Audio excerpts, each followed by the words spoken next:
This episode contains examples of anti-Semitism and mentions of the Holocaust. Feel free to skip this episode if these topics could be activating for you. Well, it honestly started out of loneliness because I was like, cool, there's not very many Jews in this tattooing culture or in my life at all. Because at that point in my life, I was really into the punk scene. And, I didn't know really any other Jewish people, but it was still very much a part of my life and my identity. And I felt very alone in that. So basically, I started painting flash that had like Jewish themes incorporated. I also noticed that a lot of Judaica, it's like adorned with images that very easily translate to tattoos. Like a lot of these floral patterns I took from like a menorah or like my family's Haggadah, which is like the book you read at Passover. Like those things were already, to me, like I could see them as tattoos already, even though I know that's not their intended use. So I started doing that, and I really didn't think anyone would get it. I didn't think it would really speak to anyone. It was just like my own way, I guess my own way of journaling, because art comes more easily to me than writing does. So I really didn't expect it to reach anybody, but it ended up helping me find community. I'm really, really grateful that I took a chance on that.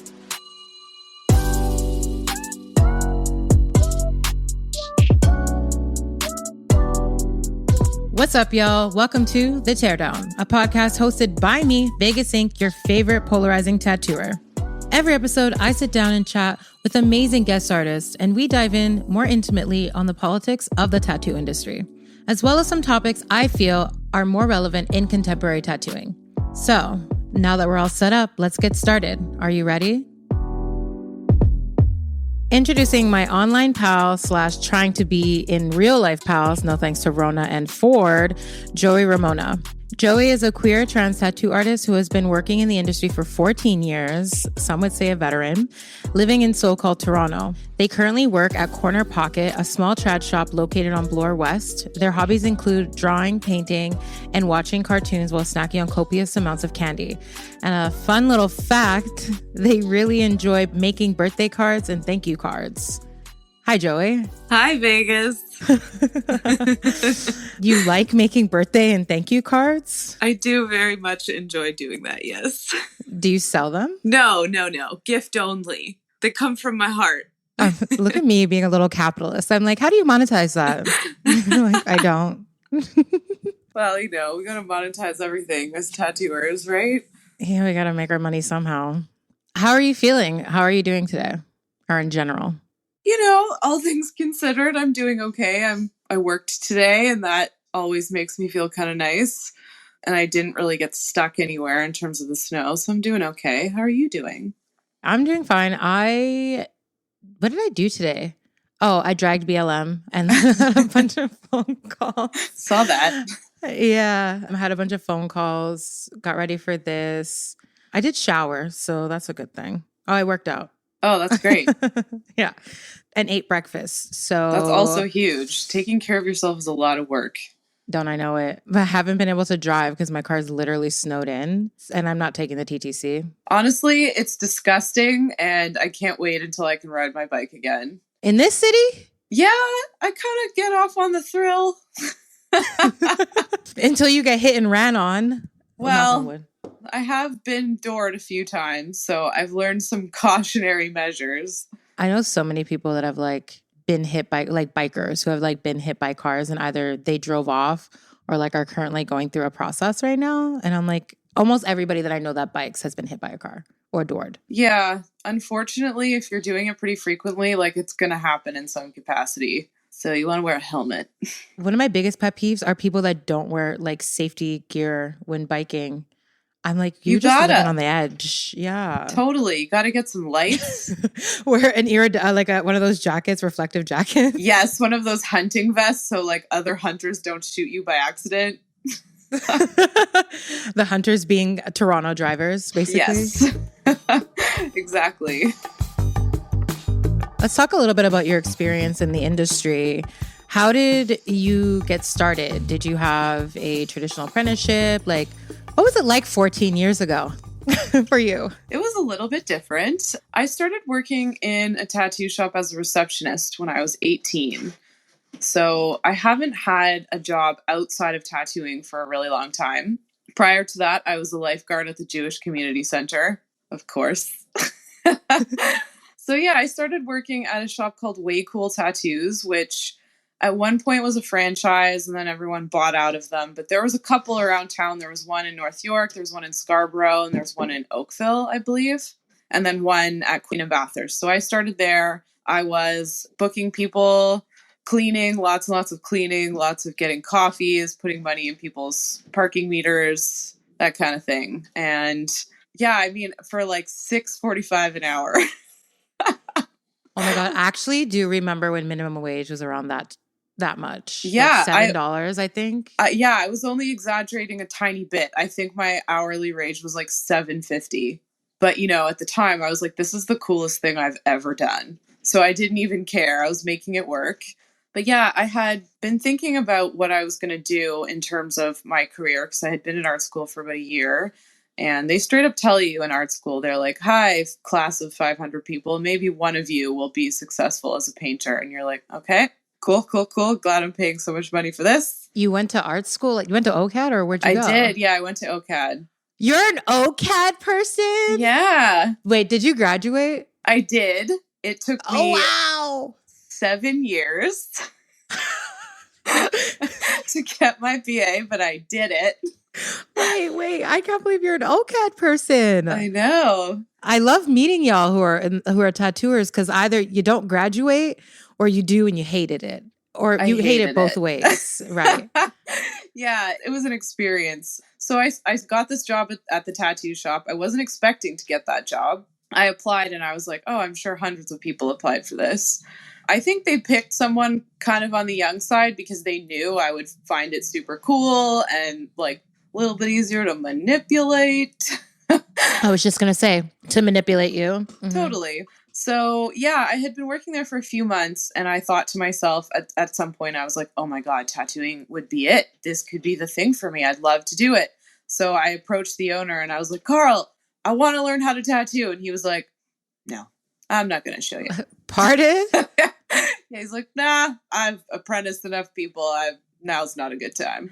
And I was like, okay, back to the drawing board. So, I kind of groveled for like a couple of years until I eventually wore him down. At one point, he was like, fine, I'll apprentice you. So years? Yeah, it was actually 2 years from the time that I started working at the counter to the time that I started learning how to tattoo. You know what? And I will just say this, and this might make me sound old and a little disconnected. I feel like nowadays it's very hard to get an apprenticeship, of course, and the inaccessibility. So like just removing all the nuances of that for a quick second, people will apply to one tattoo shop and be like, oh my God, it's so hard to get into it. And here you are asking the same person working for $7 an hour for 2 years to get into it. I was dedicated. I've never been more dedicated to something in my life. I was so dedicated that I did piercings for 2 years. You were a piercer? I was. I don't want to say I was a piercer. I did piercings. And I don't mean to disrespect piercers because like it's a hard job in its own way, but it was definitely not what I wanted to be doing. And like full disclosure, I was pretty bad at it. I only know a few piercers or have relationships with a few. One is Pterodactyl's partner. Oh yeah, out in Montreal. Like the sweetest, nicest person ever. Like both my favorite couple, we stan. Ugh. And Nico is just like the sweetest person and like takes the craft very seriously. Yes, that's the first person I thought of when we were having this discussion. I was like, I don't care about offending anyone except Nico. Right. And I'm sure they won't feel offended because now we're just like, they're amazing. Yeah. Nico, a friend of his. And then one other guy, the friendly neighborhood piercer from Black Pearl. I don't know if anybody knows of him, but I like highly recommend him. He's like super nice and kind, like so far removed from like piercers who have like don't give a shit whether it hurts or not. And it's like, you need to sit down. I got other people to do.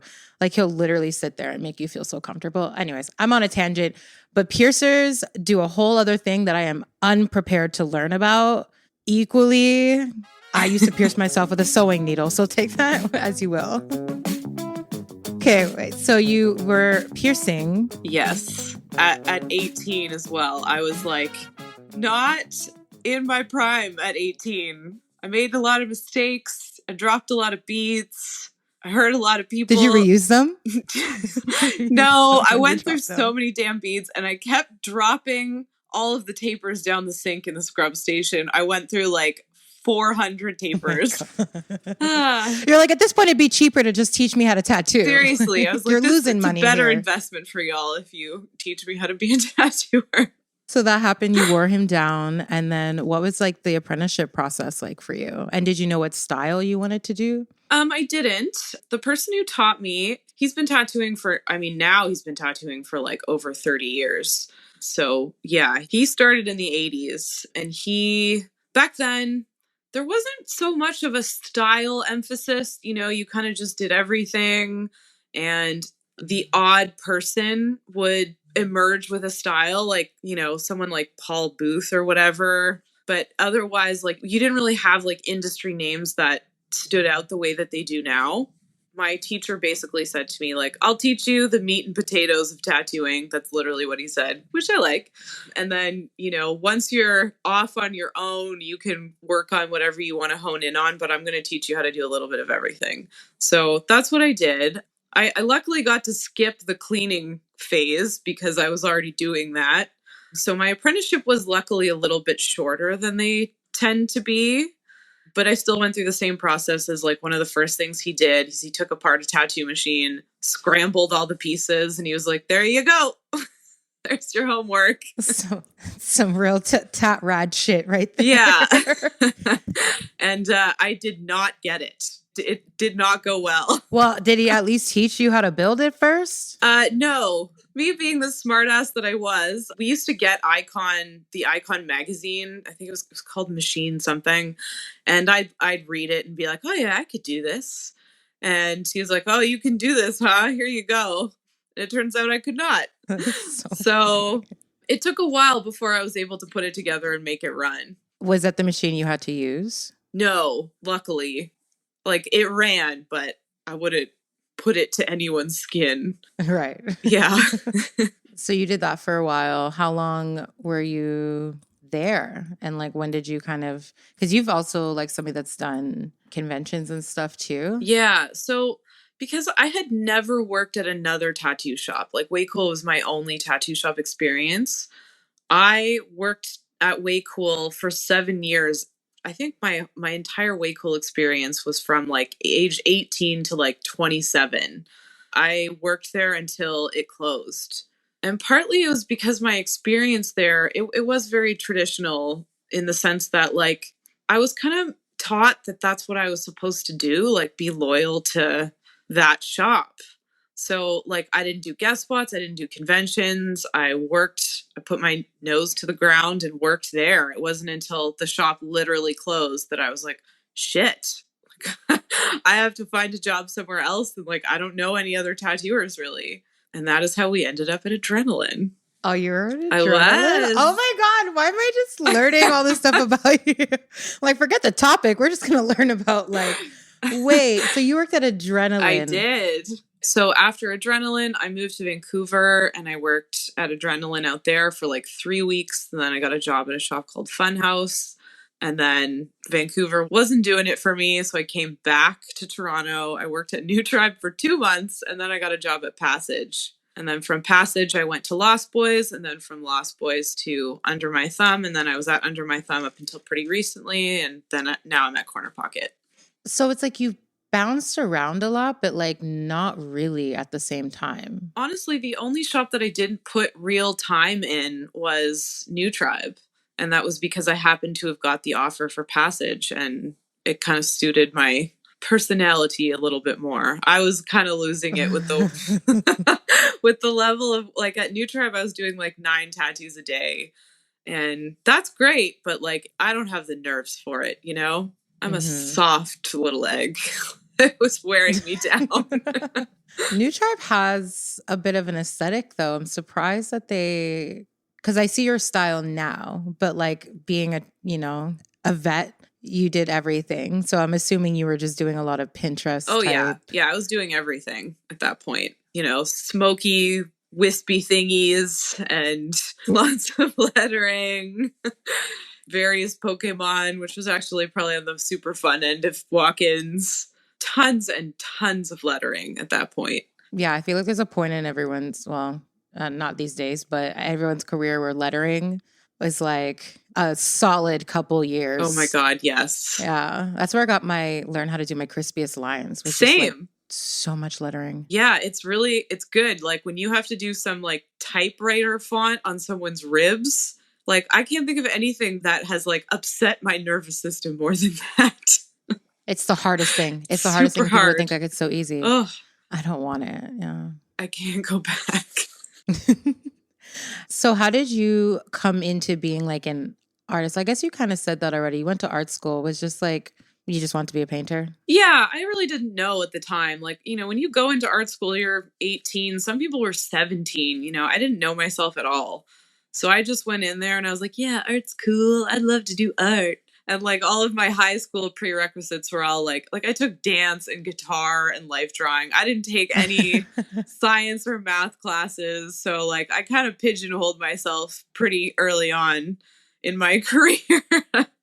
It was like art or die. Basically, yes. I was like, I don't think I'm going to be in a professional punk band. So we're going to go with art, which has like maybe 2% more opportunity than music. I mean, you made a pretty successful career for yourself. So yeah, tattooing has been an absolute godsend for sure. The topic of today's episode is spirituality and tattooing. I mean, I chose you to be a part of this because, I mean, you are very openly, obviously Jewish online. Oui. And yeah, it's incorporated in everything you do. Yeah. And it's also like Judaism, I'm like very ignorant about like all religions really, other than like maybe Christianity, because I think I was like kind of raised Protestant. By that, I mean, when my parents broke up, my mom took us to church a couple times. I was baptized. Christianity. Yeah, something. And then my church burnt down. Didn't see it again. So, but I don't, outside of like, like white people doing chakras and whatever else, like you don't really see a lot of like folks incorporating spirituality or religion, again, outside of Catholic iconography or whatever, in their tattooing practice. So anyways, yeah, this is what's brought me to this episode. So how do you identify spiritually, even though I just said it? I am Jewish, and I would say that I am probably more religious than most of the people I know. Like, I don't talk about it a lot because it does make people uncomfortable, and that's not ever what I want to do. But, I have my own personal relationship with God and spirituality that is private, but it is part of my Judaism. And like some Jews are very much like, oh, I'm culturally Jewish. It was how I was raised, but I'm not like, praying to God all the time. But I have incorporated that kind of spirituality into my life as well. I was going to ask, yeah, because I've heard the terms of folks being like either culturally or ethnically or practicing. So there is like a difference. Yeah, because I think a lot of folks like, I grew up in a very, I guess you would call it Reform Jewish situation. Like we weren't going to shul all the time. We weren't doing Shabbat every Friday. We would do things here and there. We always celebrated the high holidays. But, my grandparents they were very like traditional sort of Eastern European Yiddish Jews. So even though they didn't consider themselves very religious, their Jewishness was still very much a part of who they were.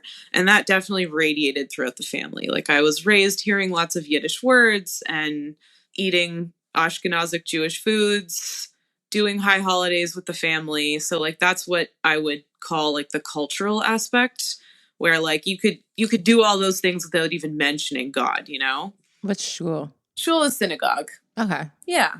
And Shabbat? Shabbat is the Sabbath, so the Friday night rest period where we're supposed to disengage from technology. It's cool. It's actually a pretty radical idea. Like you let go of work, you let go of obligation, you spend time with your family, you don't plug into anything. You cook, you sing, you talk.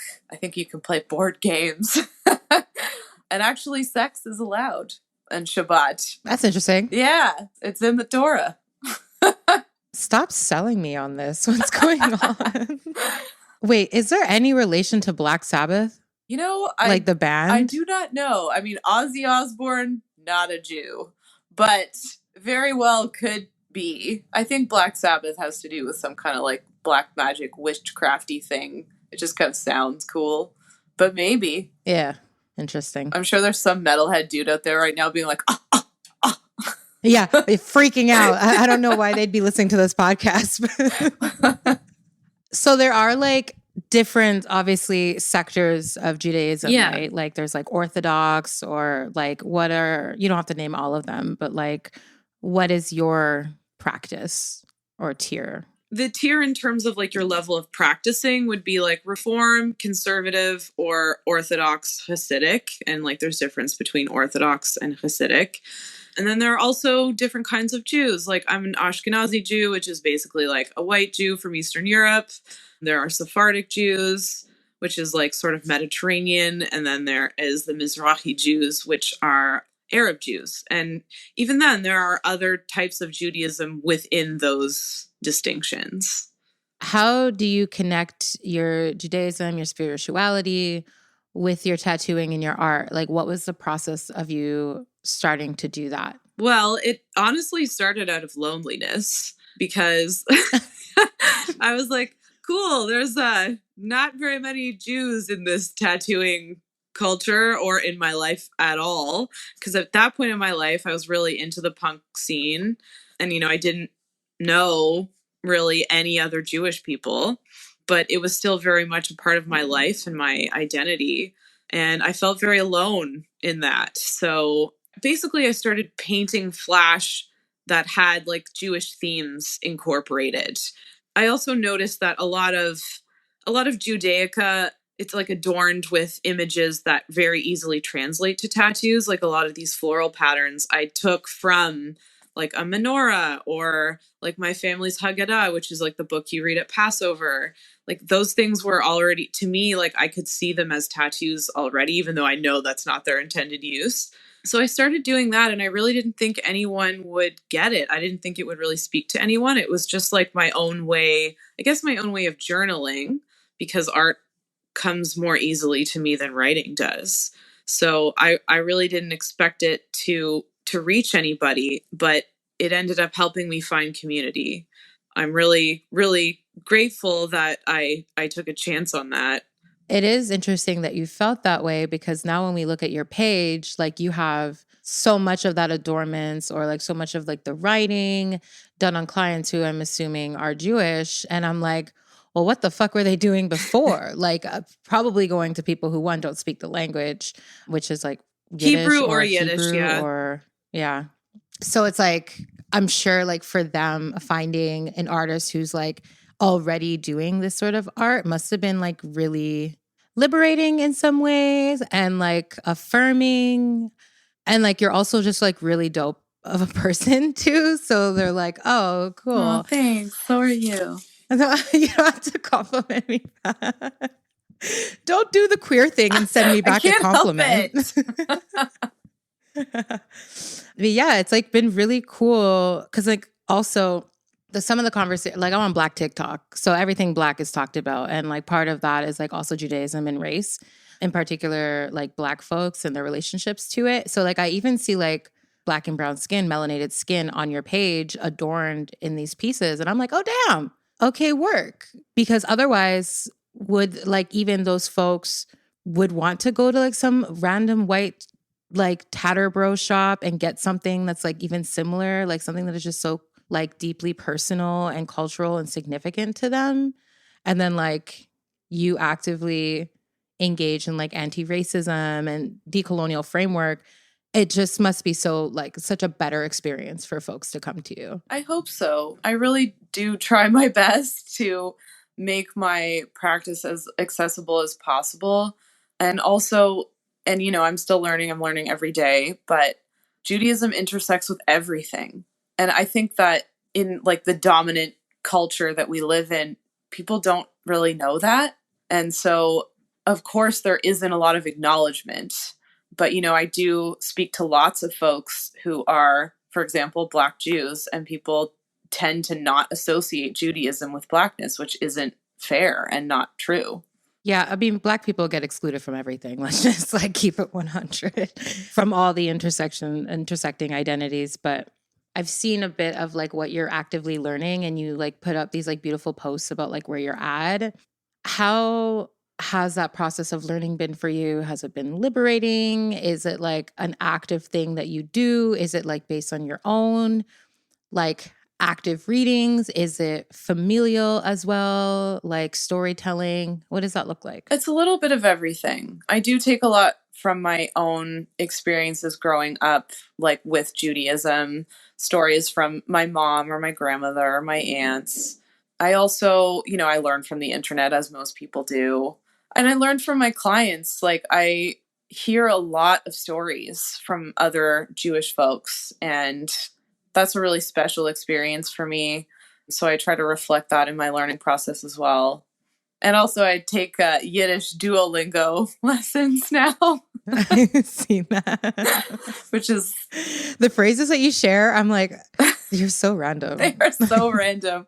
It's very obvious to me that Yiddish-speaking Jews definitely had a hand in writing these phrases, because some of them are so funny and so culturally specific. Why does your mother need so much money? What the fuck?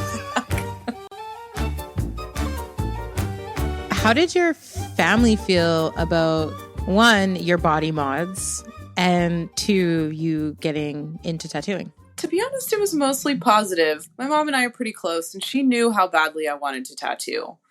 I talked to her about it a lot. So when I got my apprenticeship, the first thing I did is call my mom, and she was super happy for me just because she knew how badly I wanted to do it. My dad is a little bit more traditional, and he was kind of like, huh. So you're going to be a tattooer. First you didn't want to play football, and now this.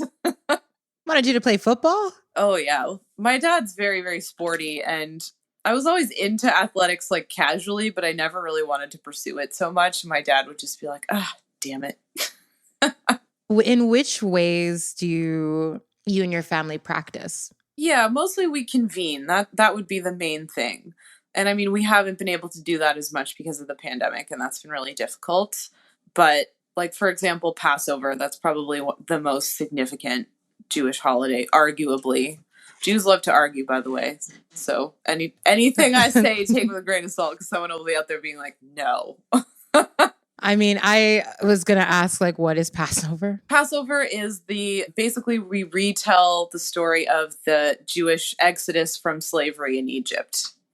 So, you have Moses, who is in with the Pharaoh, and then he learns from God that he is in fact a Jewish person, and that the Jews are enslaved, and that he has the power to free them. The Prince of Egypt. Yeah, it's literally the Prince of Egypt. Okay.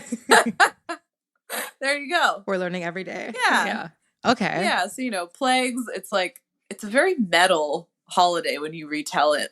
They make all the water turn into blood, and there's the death angel comes to earth and slays the firstborn sons. I actually think Slayer wrote a song about it. So we retell that story, and, we all get together and we eat and we talk and we schmooze, and it's really lovely. And then as I've gotten older, I've started to practice with friends a little bit as well, doing Shabbat dinner, or a couple of years in a row now, I've done lighting the Hanukkah candles with a friend via FaceTime. But mostly with the family. We do go to shul when there's an event, someone has a bat mitzvah, or there's a baby. We do the shul thing, but not super often. You tattoo in what can be identified foundationally as American traditional, and historically American traditional is super racist, super anti-Semitic, anti-Asian, anti-Indigenous, etc. Do you see what you are doing as almost a reclamation of that, or to reclaim means that to have had it and taken it away, which I guess colonialism, but I guess do you see that as reframing, taking it away from what that its history is. I do, because I think that in a technical sense, that's my favorite aesthetic, like bold lines, bright colors. And I see that represented in all kinds of different art, right? Not just tattooing. But I do think I think it's okay to take that technical aspect of it and apply it to other things. I do think there's a sense of like, I'm going to take this from like some really shitty places that it may have come from and make it the opposite of that. Like I put a lot of Jewish images into traditional tattooing. And there is a reclamation in terms of like tattooing Jewish bodies because, there was forcible tattooing during the Holocaust. And now we have the choice to do that. We can do that under our own volition. We have that power to make that choice for ourselves, which I think is pretty special. So yeah, I mean, there's a lot of images that come out of traditional tattooing that I absolutely will not tattoo, or am even not interested in tattooing. I like the way that you can look at a traditional tattoo from 2-3 feet away and be like, that's a rose. Right. Yeah. Yeah. Make it black, make it stick, something like that. There's like a whole bunch of bold will hold. There's one of them. Bold will hold. That's what it is. I had gotten recently this like American traditional flash book, and that was fun to go through. Oh, yeah. It's at the shop right now, and we have to like take a Sharpie to a lot of the images. But like, first of all, like all forms of oppression and violence and degradation of marginalized bodies has been like normalized over the years. And definitely even for myself, as you come into like a more social and political awareness outside of just you and like intersect your liberation, you start to realize like, oh damn, I have just been casually transphobic or casually anti-Semitic because this shit has just been so ingrained. Yeah. And I'm just like looking at this flash book and it's like, cute little rose, little Grim Reaper, Nazi symbolism in a rose. Wait, what? A white power fist with the Z things, with that little S symbols. Yeah. Anti-Asian caricatures. I'm like, oh, y'all this is the tattoo world you want to go back to. This is what you're mad. Cancel culture sucks because you want to do this? Yeah. It is so disgusting. I mean, not surprising, but still when you see it, you're like, yeah, what the fuck? What gets me is that you just don't need to do that. Like, obviously I also went through this journey of like, I didn't know the context of a lot of these images. Some of them were obvious to me from the get-go, but a lot of them weren't. And as I've learned and unlearned and grown and changed over the years, I see more and more of these images as extremely problematic. And especially because a lot of them were created, for example, like Sailor Jerry made a lot of his flash during the Vietnam War, like that time. And the stuff that he drew really reflected that in a very bad way. There's absolutely no need to recreate that. Just get a bulldog, Like I look at all the other images that are there that are so benign. Like, for example, flowers, a flower is a flower is a flower. So I do think there's a way to hold some of the aspects of those traditions that are not harmful, but like it's so easy to leave some of the really shitty stuff behind, and I'm not really sure why people are so attached to it. And it just kind of speaks to like how historically how the like American tattooing or tattooing in the Americas, the so-called grandfathers and originators, how so much of them are just like white supremacists and like straight up like violent and not good people. And like it sucks because one, tattooing body mods is an indigenous practice, and I mean indigeneity within like all aspects, not just like North like American indigenous people, but like Black Africans, South American. But like it was co-opted, and then you just have these people who their whole range was just being fucking racist. And it's like art has been used in liberation and is part of politics, is so integral in politics or social change and all that and organizing. And it's like, you take this thing that is supposed to say something and what you want to say is this? Yeah, that's an excellent point. Disappointing, but I mean, White men are mid as fuck. So Yeah, and also it's a privilege to learn about colonization rather than experience it. When I learned about it and I saw very obviously tattooing as a colonized practice, immediately I was like, this is not mine to be an authority on. It's not up to me to gatekeep this. It's not up to me to decide what is and is not valid in terms of style, technique, whatever. It's just not up to me. And it's pretty amazing to when you look outside of that really narrow lens, there's just so much out there, and tattooing really is a beautiful way to convey liberation. yeah, and in so many ways, right? Like whether it's like culturally or folks who struggle with like being able to center themselves in their own bodies, whether it's fatness, transness, blackness, all these things, to be able to adorn ourselves in things that make us feel good, that could just also be part of like an industry that is just also so harmful. But yeah, this is kind of like an offsided question. Feel free, and we can not, whatever.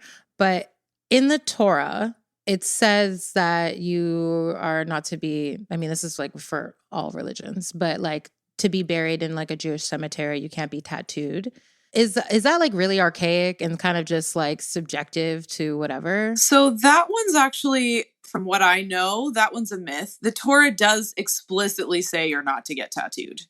That's in there. But in terms of being buried in a Jewish cemetery, there's a theory that someone's bubby said that,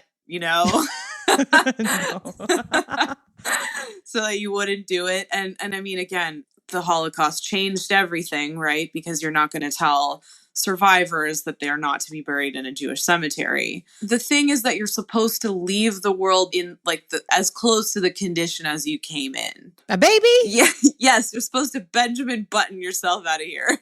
How am I supposed to lose hundreds of pounds before I die? You're not supposed to alter the body, and like, which is why Jewish people don't typically get cremated, and why there's no open casket, because you're not supposed to put all the chemicals and all the stuff. So the tattooing, like, not. I think that just kind of originated from someone who really didn't like the idea, and it kind of like people just ran with it.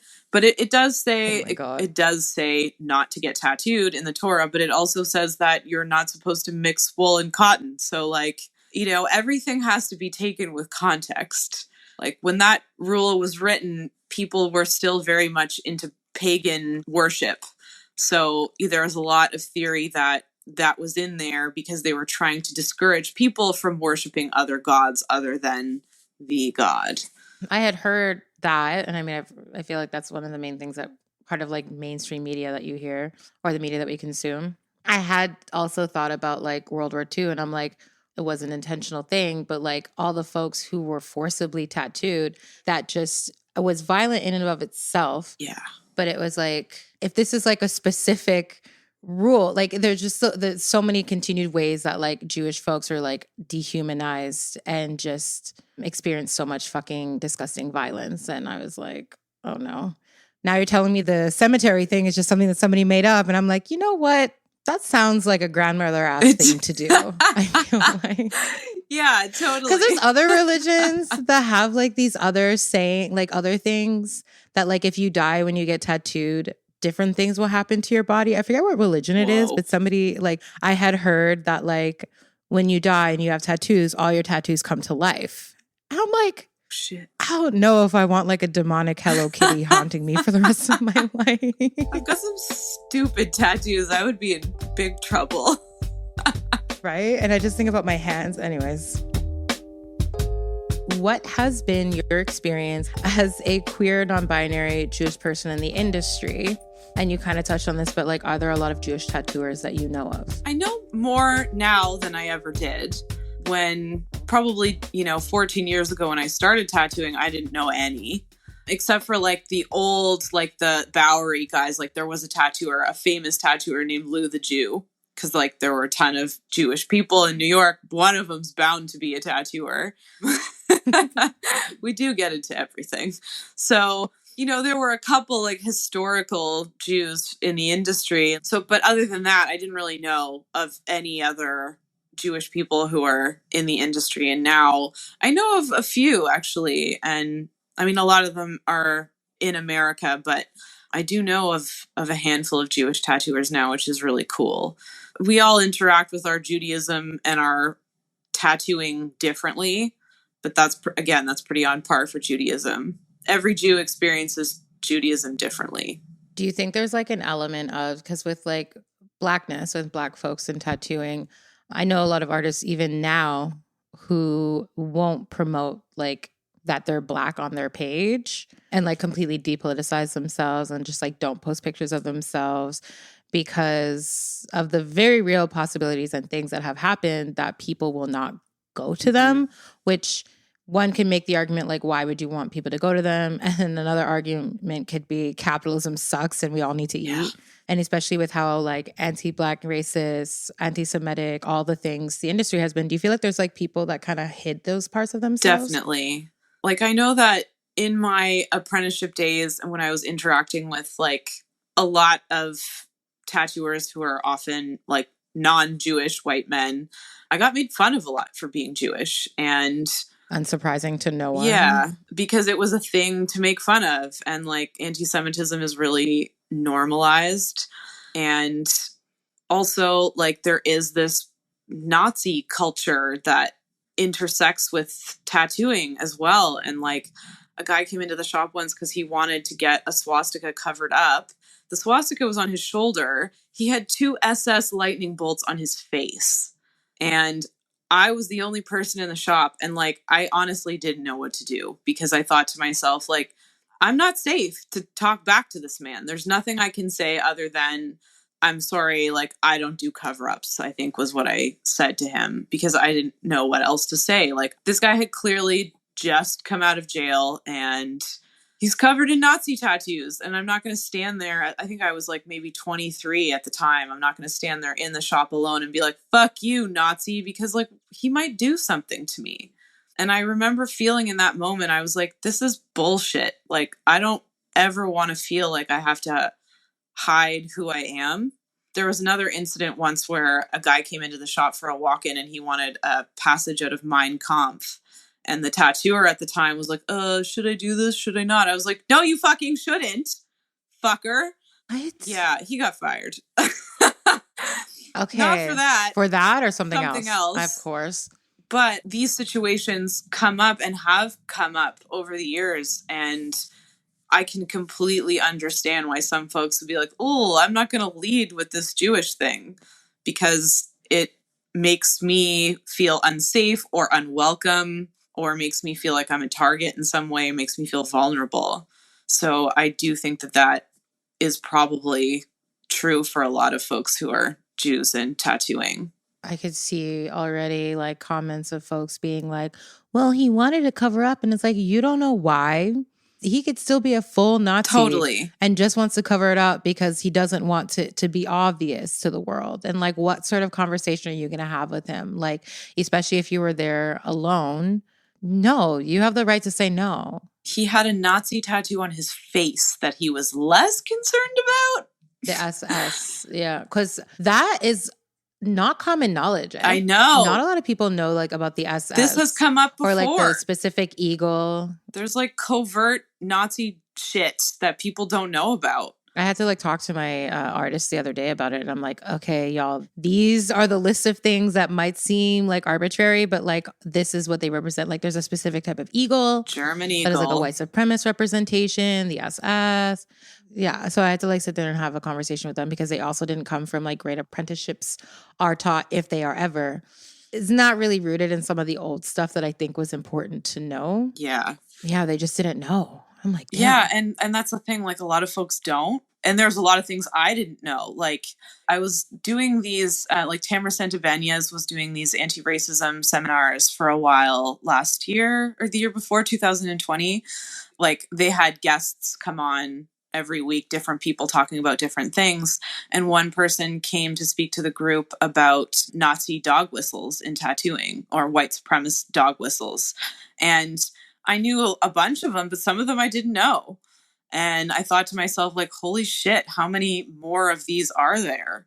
Like, it's really fucked up that people do this stuff. But part of the reason why they do it is because they know that they have to hide in a lot of contexts. So, yeah, it's really messed up. Like, some things that the average person would be like, that looks like a bunch of symbols to me. I don't know, is a Nazi dog whistle.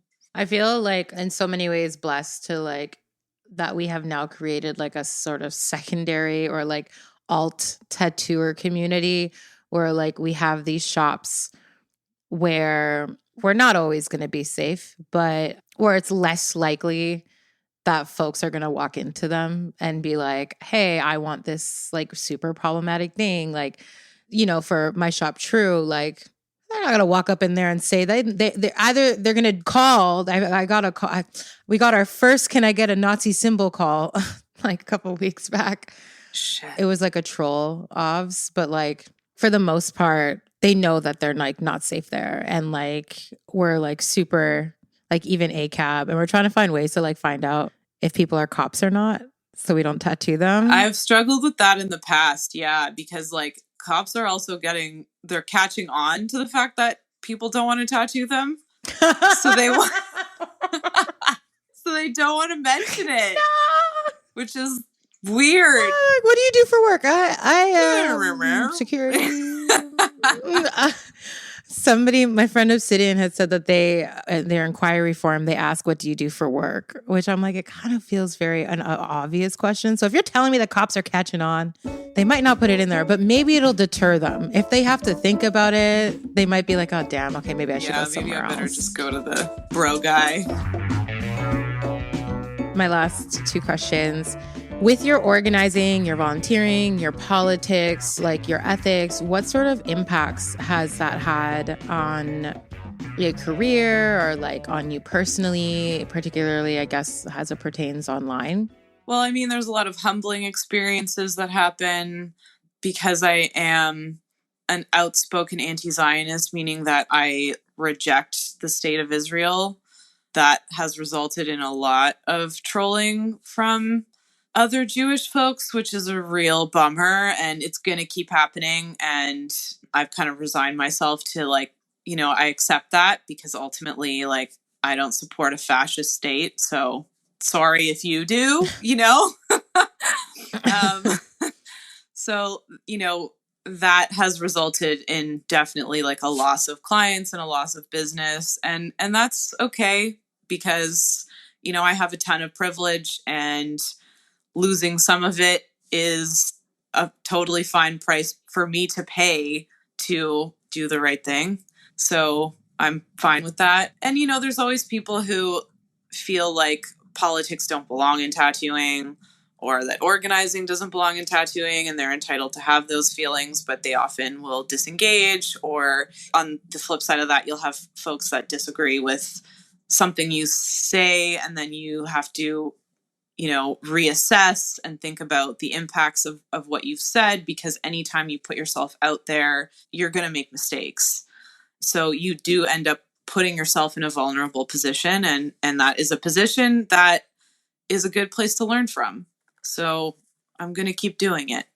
And how important is it for you to build community with other marginalized groups?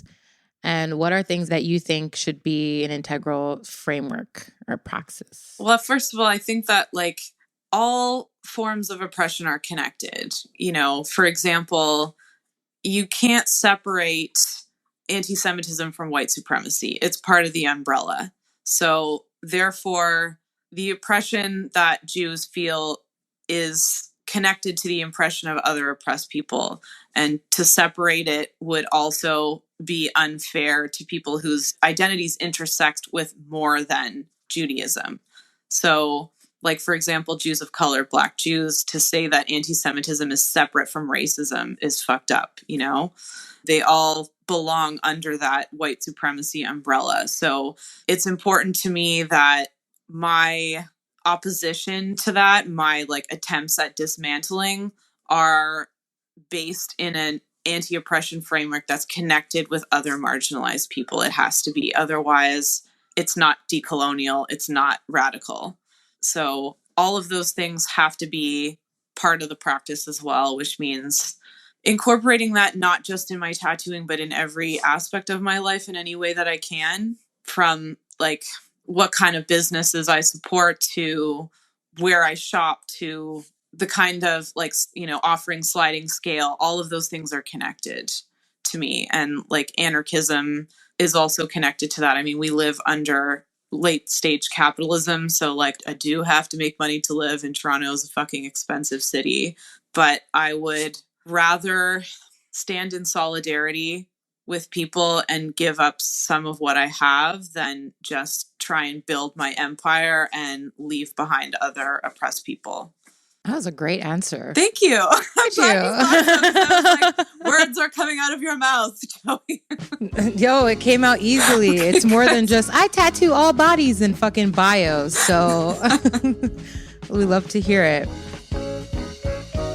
Joey, I'm really grateful for you to have come on the podcast and educate me on a lot of things that like I just have not been aware of, and like just answering questions that are like deeply personal. And like I know that that's like also labor in a lot of ways. So I really appreciate you coming on and sharing your experiences, shooting shit. I love talking about tattoo shit. I love shitting on tat bros all day.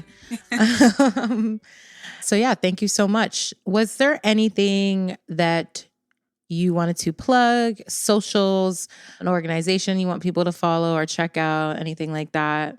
Projects and things you're selling? I mean, I know you told me not to do this, but I'm going to do it anyway. Thank you for having me.